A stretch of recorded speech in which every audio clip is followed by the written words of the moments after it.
Salut tout le monde et bienvenue sur ma chaîne YouTube. Aujourd'hui, une vidéo un peu spéciale. Je pense que ça fait plusieurs fois qu'il y a du monde qui écrit dans les commentaires qui aimerait ça voir ma collection. J'étais pas sûr exactement de qu'est-ce que je voulais sortir, donc je trouve ça difficile des fois de faire un top 10. Donc mes critères pour cette fois, c'est simple. Dans le fond, c'est le top 10 de mes cartes préférées. Fait que dans le fond, c'est pas nécessairement la valeur. C'est pas nécessairement la rareté, c'est mes cartes préférées. Des cartes que, à moins que je change d'opinion demain matin, là, mais je ne pense pas vendre de ma vie. Là. Sûrement que je vais toujours garder ces cartes-là. Donc, je vous montre ça, c'est un top 10. Puis j'en profite aussi, dans le fond, je vais vous montrer, ça c'est le paquet dans le fond des 10 cartes. Celle sur le top, dans le fond, c'est juste pour cacher là, les cartes. C'est une carte aussi que j'aime beaucoup. C'est un type de carte. C'est des cartes de base. C'est même pas des inserts.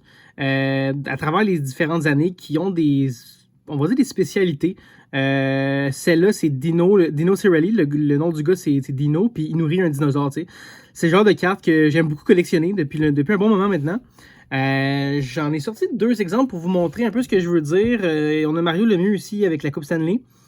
Puis on a Denis Savard qui tient un cadre dans le fond des chevaux qui courent. Donc c'est des cartes de base qui valent pas grand chose, mais pour moi je trouve que c'est vraiment nice.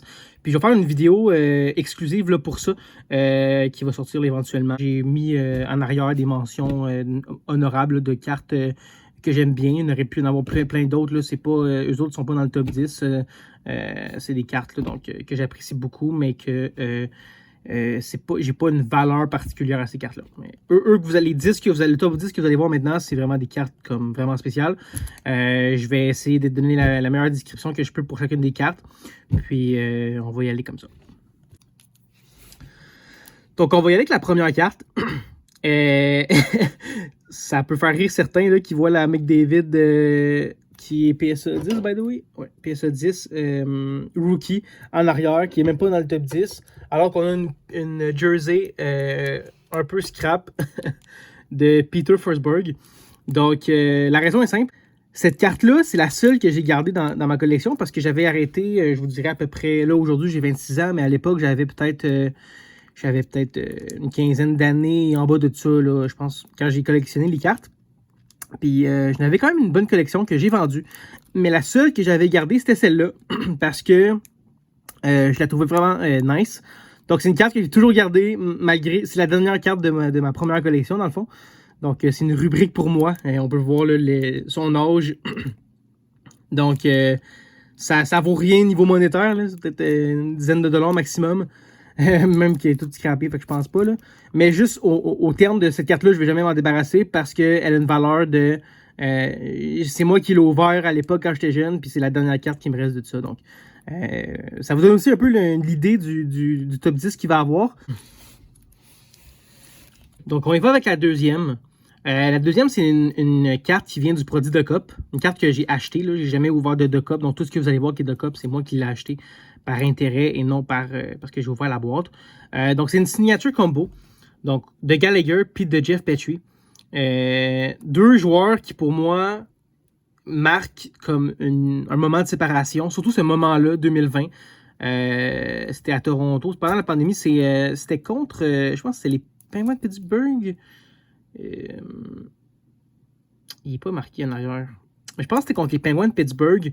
Il y avait Jeff Petrie avait scoré sur une passe de Gallagher là, pour commencer avec le premier round des séries.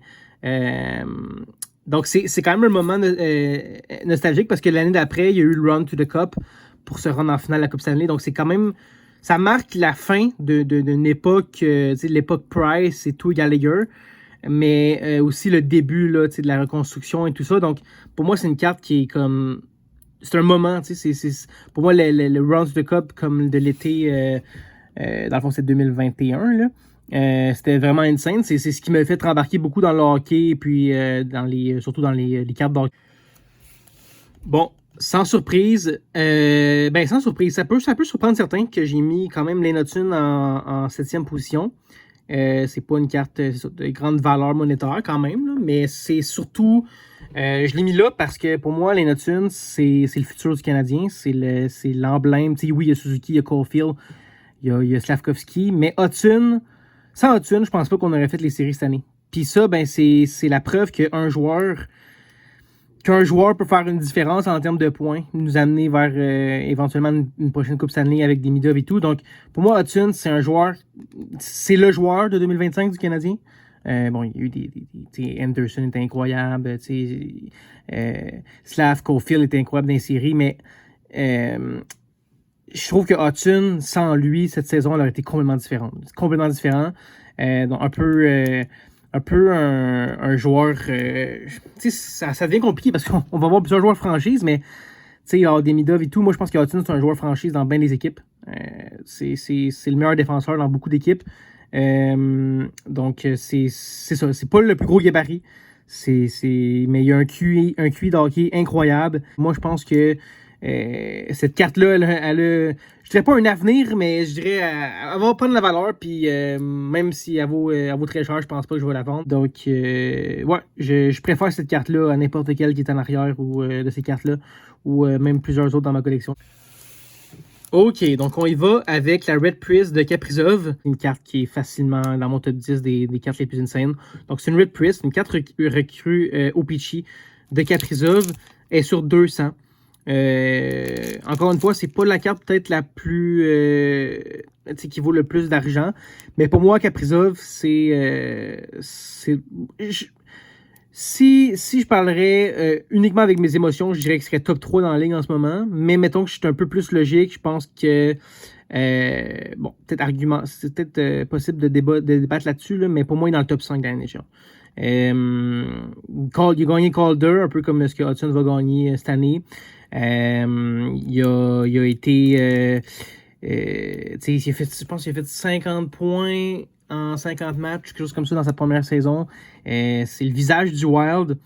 C'est un joueur qui était un peu underdog, mais qui, quand tu le regardes, il est tellement clutch. Il fait des plays insane. Genre, il change de direction. C'est magnifique de le voir jouer. Je dirais que c'est mon joueur préféré en ce moment qui joue dans la Ligue nationale en dehors des joueurs du Canadien, mettons, là. Que je trouve le plus fun à regarder. Bien sûr, des joueurs comme McDavid, McCarr, mais pour moi, ce que Kaprizov fait, c'est le fun à regarder. Puis, donc, c'est vraiment un joueur. Son équipe n'est pas insane, mais ce joueur, pour moi, est une classe à part. Donc, on va y aller avec Nick Suzuki. Young Gun, donc une carte quand même assez commune, là, mais Beckett 9, c'est ma première carte gradée que j'ai achetée. Quand même neuf, là, donc c'est quand même bien. Suzuki, c'est symbole du futur. Un joueur qui est fiable, intelligent, il fait pas d'erreur. C'est ça. C'est un joueur que, on le sait ce qu'il va donner dans les prochaines années. Moi, je serais très triste que de sa carrière, il ne gagne pas une coupe avec les Canadiens. Ce serait vraiment plate. Mais je pense que c'est le genre de joueur qui est capable de mener l'équipe pour aller la chercher. Je pense qu'il a son record, je pense que c'est 70 points, plus de 70 points. Je regarde en arrière, là, il ne sera pas clairement pas marqué là-dessus, mais je pense que son record, 70 points. C'est un joueur constant, régulier. Il va faire ça à travers les saisons. Non, moi, je pense que Suzuki, tout a été dit. Je pense qu'il est trop important pour nous.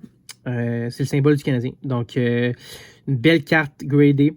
OK, donc on y va avec le top 5, dans le fond. Donc, on a Kirby Dach, Rookie Auto, Red Prism. Celle-là est sur 50, là, donc c'est quand même low numbered. PSE 9. Donc, Kirby Dach. Kirby Dach, c'est un joueur que je PC. Pour moi, Kirby Dach, c'est un joueur qui a encore beaucoup de choses à prouver, mais je comprends pas l'espèce de manque de confiance que les gens ont envers lui. T'sais, il a manqué une saison complète. Il est revenu, c'est grave pour le cardio. Pour moi, il a joué encore blessé cette saison. Mais ça l'excuse pas tout. Là. Mais on l'a vu vers la fin de la saison qu'il commençait à reprendre de la force, de la confiance. Mais je sais pas si le monde a la mémoire courte, mais je trouve en 2022-2023, la saison qu'il a faite après le Round to the Cup, Kirby Dach était insane. Kirby Dach, pour moi, à ce moment-là, c'était notre deuxième meilleur centre. Puis il n'y avait pas de question. Il était solide. Puis je pense que c'est un joueur qui va amener ça avec les Canadiens. Mais bon, c'est une carte que je trouve insane. L'autographe est pas incroyable, là, mais au moins, c'est quand même PSA 9. Mais on dirait qu'il a comme manqué d'encre dans son crayon. Mais ouais, une très belle carte, à mon avis, là, qui mérite amplement la place de top 10. On va y aller avec le top 4. Bédard. Bédard qui, selon beaucoup, c'est pas sa meilleure saison. C'est sûr que c'est pas facile dans l'équipe avec qui il joue. Pour moi, c'est quand même un joueur générationnel, Bédard, dans tous les cas, là, peu importe ce qui est dit en ce moment. Mais je l'ai mis là parce que, pour moi, c'était le moment, encore une fois. C'était ouvrir cette carte-là. La vidéo est sur ma chaîne, vous irez voir. Là, c'est quoi les chances? J'ai acheté un pack. Là, j'avais demandé à ChatGPT qu'il me fasse un calcul vite fait. Je pense qu'il avait dit genre 2% de chance que je l'aide, selon ce que j'ai fait. Puis parce que c'est ça, c'est par rapport au Young Gun et tout, là, donc le nombre de Young Gun qu'il y a, puis le nombre de boîtes et le nombre de paquets. Là. Mais ça, j'ai ouvert un seul paquet, que d'ailleurs j'avais oublié d'acheter dans un magasin, donc je suis retourné dans un magasin pour l'acheter. Puis c'est ce paquet-là que j'ai acheté, puis j'ai eu Bédard.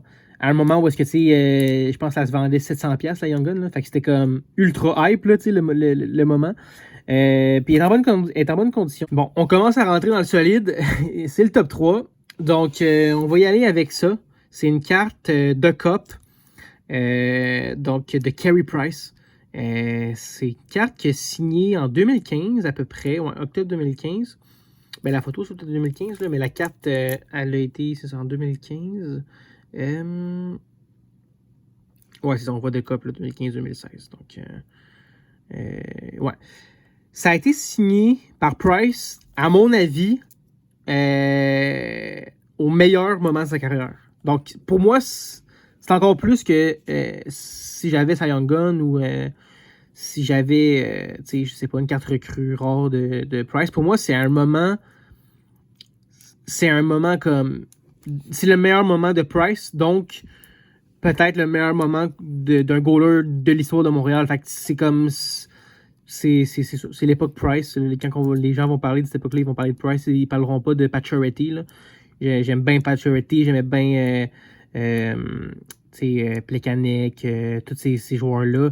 Camilleri, je me rappelle de Camilleri. En tout cas, cette époque-là qui n'ont pas gagné la Coupe Stanley depuis 93, pour moi, c'est l'époque de Price. Puis c'est une carte vraiment belle avec l'auto en argent sur son jersey. Je la trouve juste comme parfaite. Là, j'aurais pas mis la signature nulle part d'autre que là. C'était comme parfait. Ouais. Top 2. Donc, une carte recrue de Cup, Rookie, Draft Day sur 75. Donc, il existe juste 75 exemplaires de cette carte-là. L'autographe est magnifique. J'ai une autre carte de Suzuki sur 99 Rookie aussi. Là. Ça, c'est du Endorsement Clear Cut. On voit qui s'est plus forcé sur la gauche. C'est sûr, c'est du Duck Up. C'est un plus beau produit. Mais je ne vais pas réitérer tout ce que j'ai dit sur Suzuki, mais c'est quand même incroyable. En plus, c'est nice parce que il s'est fait repêcher par Vegas. Mais tu sais, saison recrue quand même avec le Canadien, mais au moins ils n'ont pas mis le chandail là, de Vegas. Là, ça, je suis bien content. Il y a certaines cartes recrues qui l'avaient. Celle-là, c'est vraiment elle du Canadien, donc c'est vraiment hype pour moi. Là. Donc, il était une recrue avec le Canadien, là, donc pour moi, c'est sûr que c'est pas le chandail qui a enfilé la journée qui s'est fait repêcher, là, mais quand même. Insane cartes là, de Cup sont tellement belles, leurs cartes là, dorées, donc très belle qualité avec la signature du Canadien Rookie. J'ai la même à l'arrière de Kirby Dog, mais bon, vous comprendrez que c'est pas la même chose là, donc ouais, c'est insane. Donc pour la dernière carte, je me suis dit que j'allais présenter le joueur avant de vous la montrer. Fait que comme ça, vous pourrez peut-être deviner c'est qui. Donc c'est un joueur que je joue pour Boston. C'est un défenseur. Si vous connaissez au minimum le hockey, vous savez sûrement c'est qui. Il y a 2 Coupes Stanley dans son histoire. Il y a 8 Trophy Norris d'affilée. Il y a... Bon, c'est un gars qui a dominé la LNH en termes de points. Surtout en termes de défenseur. Là. Donc, c'est une carte signée de lui. Donc, quand même assez rare. Donc, sans plus attendre, Bobby Orr. Ouais. Gold autographe. L'autographe, c'est sûrement la plus belle autographe que j'ai de ma collection. Là, donc, on dirait quasiment qu'elle est fake, là, tellement qu'elle est incroyable. Là. Genre, il y a la signature Religion en dessous, puis t'as la carte, t'as la signature juste en haut, vraiment comme parfaite. Là. J'adore les Signature Edition. C'est des... Souvent, c'est comme des dessins, là, ou des espèces de... Je sais pas pourquoi je tombe en amour avec ce type de cartes-là. J'ai une collection de rendition, mais celle-là, c'est comme l'apogée de tout. Là, donc, la Bobby R est incroyable. C'est ça. Une légende du hockey. C'est impossible que je m'en sépare. En fait, mon rêve, ça serait d'avoir Bobby R, Gretzky, Mario Lemieux, des gros joueurs, Guy Lafleur, toutes les Signature Edition. J'aimerais ça les avoir. Ça serait insane. J'ai Chase. C'est sûr que c'est cher aussi, là, des cartes. Elle, je l'ai vraiment. Pour vrai, à mon avis, je ne l'ai pas payé cher. Là. Mais c'est ça. Donc, c'est une carte que je trouve incroyable de Bobby R. Fait que c'est pas mal ça. Que j'ai essayé le plus possible de vraiment trouver mes 10 cartes préférées. Puis c'est ceux-là. Ça se peut que ça change éventuellement. Ça se peut que je change d'opinion. Mais pour l'instant, c'est vraiment mon top 10. Donc écoutez, j'espère que vous avez aimé cette vidéo-là. Puis je vous dis à la prochaine pour une autre vidéo. Bye tout le monde.